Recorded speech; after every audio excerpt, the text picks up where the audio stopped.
അമ്മ മാതാവേ, ഈശോ, സർവശക്തനായ ദൈവമേ, ഇന്ന് ഈ സന്നിധിയിൽ എന്നെ നിർത്തിയതിന് ഒരുപാട് നന്ദി പറയുന്നു.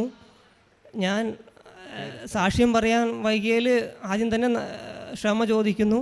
എൻ്റെ പേര് സന്തോഷ്, കണ്ണെന്ന് വിളിക്കും. എൻ്റെ വീട് ഒറ്റപ്പാലം ആണ്. ഞാൻ 2020 ജനുവരി 26 ഇവിടെ ആദ്യം വന്നത്. അന്ന് ഉടമ്പടി എടുക്കാൻ പറ്റില്ലായിരുന്നു, എങ്കിലും നിയോഗങ്ങൾ സമർപ്പിച്ചു. അതിലൂടെ കിട്ടിയ സാക്ഷ്യങ്ങളാണ് ഞാൻ ഇവിടെ പറയുന്നത്. എനിക്ക് ഒരു ആക്സിഡൻറ്റ് സംഭവിച്ചു.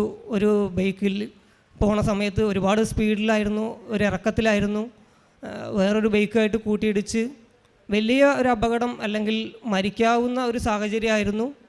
അവിടെ നിന്ന് മാതാവിൻ്റെ കാശുരൂപം ഞാൻ എപ്പോഴും എൻ്റെ കൈവശമുണ്ടാവും. ഞാൻ പ്രാർത്ഥിച്ചുകൊണ്ട് തന്നെ പോവാറ്. അതുകൊണ്ട് മാതാവ് വലിയൊരു അടയാളം കാണിച്ചു. എനിക്ക് ചെറിയ ചെറിയ മുറിവുകളല്ലാതെ ഒരു അപകടം പറ്റാതെ എന്നെ സംരക്ഷിച്ചു. വണ്ടിക്ക് പൂർണ്ണമായും മുൻഭാഗം മുഴുവൻ പൂർണ്ണമായും തകർന്നു പോയിരുന്നു. ആ വണ്ടി കാണുമ്പോൾ എല്ലാവർക്കും മനസ്സിലാവും എത്രത്തോളം വലിയ ആക്സിഡൻ്റ് ആയിരുന്നു എന്ന്. അതിൽ നിന്ന് വലിയൊരു വിടുതൽ നൽകി. അതാണ് ആദ്യത്തെ ഒരു സാക്ഷ്യം. പിന്നെ എൻ്റെ വലിയമ്മയുടെ മോളുടെ ഒരു ജോലിക്കാരിയായിട്ടാണ് അടുത്ത സാക്ഷ്യം. ഇതൊക്കെ ഞാൻ പ്രത്യക്ഷീകരണ പ്രാർത്ഥനയും ഉടമ്പടി പ്രാർത്ഥനയിലും സമർപ്പിച്ച് പ്രാർത്ഥിക്കുമ്പോൾ കിട്ടുന്ന അനുഭവങ്ങളാണ്. ചേച്ചിയുടെ PSCയിൽ പരീക്ഷ എഴുതിയപ്പോൾ നല്ല റാങ്ക് ലിസ്റ്റായിരുന്നു. ഇൻ്റർവ്യൂ കഴിഞ്ഞപ്പോൾ നേരെ താഴോട്ട് പോയി. കിട്ടില്ല എന്നുള്ള പ്രതീക്ഷയിൽ അവർ, പൂർണ്ണമായും കിട്ടില്ല എന്നുള്ള പ്രതീക്ഷയിൽ അവർ 32 ലക്ഷം കൊടുത്ത് ഒരു സ്കൂളിൽ ജോലിക്ക് കയറി. അതിനുശേഷം അപ്പം ഞാനും PSC ഓഫീസിൽ ഒരു ആവശ്യത്തിന് പോയപ്പോൾ അതിൻ്റെ മുന്നിൽ നിന്നുകൊണ്ട് മാതാവിനോട് പ്രാർത്ഥിച്ചു. മാതാവേ, അവർക്ക് ആ ജോലി കിട്ടണമെന്ന് അവരെയും വിളിച്ചു പറഞ്ഞു. അതിൻ്റെ മാതാവിൻ്റെ മാധ്യസ്ഥത്തിൽ അവർക്ക് LPയിൽ ഒരു ജോലി കിട്ടി. അതിനുശേഷം അവർക്ക് അതുപോലെ കുറേ പ്രതിസന്ധികളുണ്ടായി. അവർക്ക് ജോലി കിട്ടിയത് ഒരുപാട് ദൂരത്തായിരുന്നു. അതിലും മാതാവ് ഇടപെട്ടു. അവരവിടെ പോസ്റ്റിങ്ങിന് പോയ സമയത്ത് അവിടെ അങ്ങനെ ഒരു വേക്കൻസി ഇല്ല. തിരിച്ച് രണ്ടാമത് DD ഓഫീസിൽ മാതാവ് ഒരാളിനെ കാണിച്ചു തരും. അയാളുടെ സഹായത്തിൽ വീടിനടുത്ത് 5 മിനിറ്റ് കൊണ്ട് പോവാവുന്ന ദൂരത്ത് അവർക്ക് ജോലി കിട്ടി. പിന്നെ അതുപോലെ തന്നെ അവരുടെ 32 ലക്ഷം രൂപ കൊടുത്ത ആ സ്കൂളുകാർ തിരിച്ച് ആ പൈസ 1 രൂപ പോലും കൊടുക്കില്ല എന്ന് പറഞ്ഞു. 1 രൂപ പോലും കൊടുക്കില്ല, ഒരു തെളിവുമില്ല. അതെല്ലാവർക്കും അറിയുന്ന കാര്യമാണ്. അപ്പോൾ അവർക്ക് ഇവിടുത്തെ പ്രാർത്ഥന കൊണ്ട് മാതാവിൻ്റെ അടുത്തും ഈശോൻ്റെ അടുത്തിലും പ്രത്യക്ഷീകരണ പ്രാർത്ഥനയിലും ഉടമ്പടി പ്രാർത്ഥനയിലുമൊക്കെ പ്രാർത്ഥിച്ചപ്പോൾ മാതാവും ഈശോയും ഇടപെട്ടുകൊണ്ട് ആ കൊടുക്കില്ല എന്ന് പറഞ്ഞ ആൾക്കാർ വേറൊരാൾ പോസ്റ്റിംഗ് ആവുമ്പോൾ അവർക്ക് പൈസ കൊടുക്കാമെന്നുള്ളൊരു വാക്ക് പറഞ്ഞു. അത് വലിയൊരു സാക്ഷിയാണ്. അതുപോലെ തന്നെ എൻ്റെ ഒരു ഹെവി ടെസ്റ്റ് നടന്നു. ഹെവി ടെസ്റ്റിന് പോയപ്പോൾ ഞാൻ മാതാവിൻ്റെ രൂപവും എല്ലാമായിട്ട് പോയി. പക്ഷെ മാതാവ് ഒരു മഹത്വപ്പെടുത്താൻ വേണ്ടിയിട്ടായിരുന്നു എന്നെ 2 വട്ടം തോൽപ്പിച്ചു. ഞാൻ 2 വർഷം തോറ്റപ്പോഴും ഞാൻ ഒരു വിഷമം ഉണ്ടായിരുന്നില്ല. മാതാവിന് ഈശോനെ ഒന്നും എനിക്ക് ഒരു വിഷമം തോന്നിയില്ല. മാതാവ് എന്നെ അടുത്ത ടെസ്റ്റിന്, അത് 2 ടെസ്റ്റിന് പോയപ്പോഴും ഒരുപാട് നല്ല സാഹചര്യങ്ങളായിരുന്നു ടെസ്റ്റ് എടുക്കാനൊക്കെ. പക്ഷേ പിന്നീട് പോയപ്പോൾ മഴയും പ്രതികൂല സാഹചര്യങ്ങളാണ് മൊത്തം. കിട്ടില്ല എന്ന് 100% ഉറപ്പുള്ള ആ സാഹചര്യത്തിൽ മാതാവും ഈശോ ഇടപെട്ട് ഞാൻ എൻ്റെ എല്ലാ വർഷവും ഓരോ കമ്പി എടുത്ത് കളയുന്നതാണ്. ആ കമ്പിയുടെ ചോട്ടിൽ ഞാൻ വിശ്വാസ പ്രമാണം ചൊല്ലി ഉപ്പിട്ടു. അന്ന് 26 പേര് ടെസ്റ്റ് എടുത്ത 26 പേരും ജയിച്ചു. എനിക്ക് വേണ്ടി പ്രാർത്ഥിച്ചു, എങ്കിലും ആ 26 പേരും അന്ന് രക്ഷപ്പെട്ടു. മാതാവിൻ്റെ കൃപയാലെ ഞാൻ സ്റ്റെയറിങ്ങിലും മാതാവിനോട് പറഞ്ഞു, മാതാവേ അവിടുന്ന് പിടിച്ചോണം, അവിടുന്ന് തിരിച്ചോണം. ഞാൻ എല്ലാ സമയത്തും ഒരു കമ്പി എന്നെ കളയുന്നു, എല്ലാ വട്ടവും. അപ്പോൾ എനിക്ക് ഒരു കോൺഫിഡൻസും ഇല്ല. പക്ഷേ മാതാവ് എന്നെ രക്ഷപ്പെടുത്തി.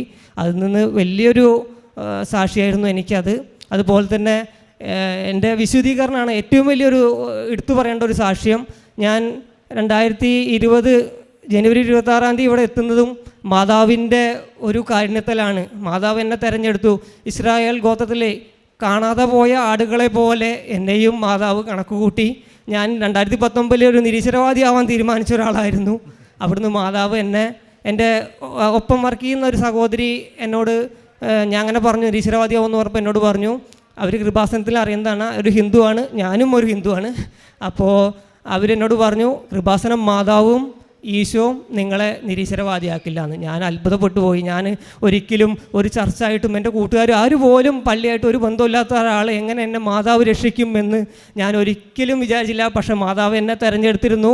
100ാമത്തെ ആടുകളെ പോലെ, നമ്മൾ കാണാത്ത 100ാമത്തെ ആടിനെ പോലെ എന്നെയും മാതാവ് ഈ സന്നിധിയിൽ കൊണ്ടുവന്ന് നിർത്തി. സാക്ഷ്യം പറയുമ്പോൾ എത്രയോ ഒരുപാട് സാക്ഷ്യങ്ങൾ ഇവിടെ കാണാറുണ്ട്. അതൊക്കെ കാണുമ്പോൾ സത്യം പറഞ്ഞാൽ കൊതിക്കാറുണ്ട്.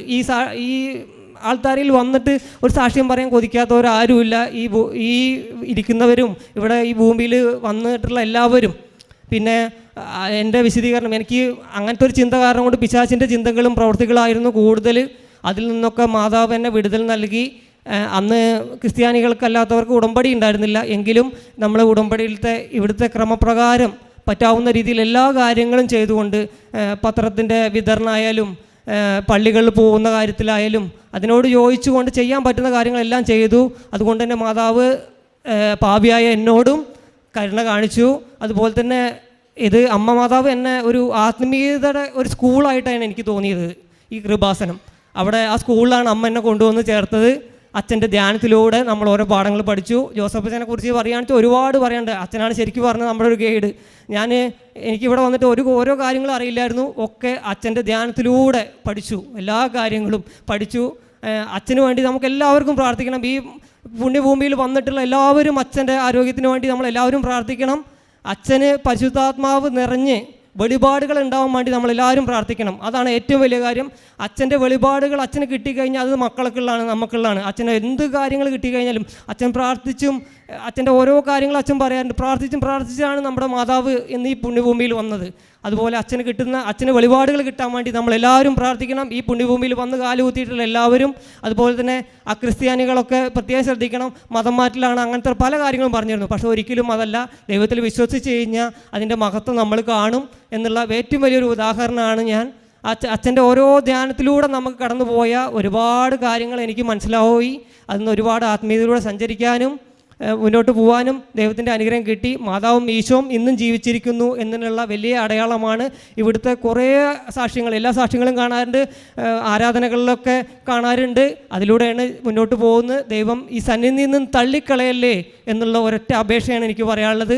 കൃപാസനായിട്ടും എനിക്ക് ബന്ധപ്പെട്ട ഒരു വചനം എനിക്ക് വായിക്കുന്നതിടയിൽ, ബൈബിൾ വായിക്കുന്നതിടയിൽ എനിക്ക് കടന്നു വന്നു പോകും.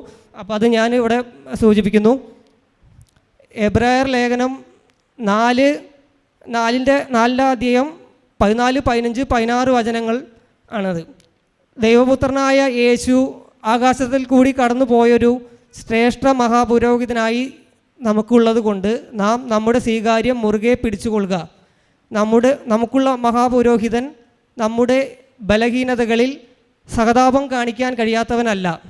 പാപം ഒഴികെ സർവത്തിലും നമുക്ക് തുല്യമായി പരീക്ഷിക്കപ്പെട്ടവനത്രേ നമുക്കുള്ളത്. അതുകൊണ്ട് കരുണ ലഭിപ്പാനും തത്സമയത്ത് കൃപ പ്രാപിപ്പാനുമായി നാം ധൈര്യത്തോടെ കൃപാസനത്തിന് അടുത്ത് ചെല്ലുക. കൃപാസനമായിട്ട് ബന്ധപ്പെട്ട ഒരു വചനമായിട്ട് എനിക്ക് തോന്നി. അതിൽ എന്തെങ്കിലും തെറ്റുകളുണ്ടെന്ന് വെച്ചാൽ ഇവിടുത്തെ അച്ഛൻ ജോസഫ് അച്ഛനും മറ്റുള്ള അച്ഛനൊക്കെ ക്ഷമിക്കണം. എൻ്റെ വായനയിൽ എനിക്ക് തോന്നിയ കൃപാസനമായിട്ട് ബന്ധപ്പെട്ടുള്ള ഒരു വചനമായി എനിക്ക് തോന്നി. അതിനോടൊപ്പം ചേർത്ത് വായിക്കേണ്ട ഒരു വചനം കൂടിയുണ്ട്. എന്നാൽ എബ്രായർ ലേഖനം തന്നെ 11:6, എന്നാൽ വിശ്വാസം കൂടാതെ ദൈവത്തെ പ്രസാദിപ്പാൻ കഴിയുന്നതല്ല. ദൈവത്തിൻ്റെ അടുക്കൽ വരുന്നവൻ ദൈവം ഉണ്ട് എന്നും തന്നെ അന്വേഷിക്കുന്നവർക്ക് പ്രതിഫലം കൊടുക്കുന്നു എന്നും വിശ്വസിക്കേണ്ടതല്ലോ. അതാണ് നമ്മൾ അക്രിസ്ത്യാനികളായിട്ടുള്ളൊക്കെ വരുന്നവർ ശ്രദ്ധിക്കേണ്ട ഒരു വചനമാണ്. ധൈര്യത്തോടെ നമുക്ക് കൃപാസനത്തിന് അടുത്ത് വരാം. പിന്നെ ദൈവത്തിൽ വിശ്വസിക്കുക, മുന്നോട്ട് പോകുക. അമ്മേ മാതാവേ, എന്നെ ഈ പുണ്യഭൂമിയിൽ നിർത്തിയതിന് ഞാൻ നന്ദി പറയുന്നു. ഈ അമ്മയുടെയും ഈശോയുടെയും പുണ്യഭൂമിയിലെ കാൽച്ചൂട്ടിലെ ഒരു മൺതരിയായി എന്നെ എന്നും ഇവിടെ നിർത്തണമെന്ന് പറഞ്ഞുകൊണ്ട് ഞാൻ എൻ്റെ സാക്ഷ്യം നിർത്തുന്നു.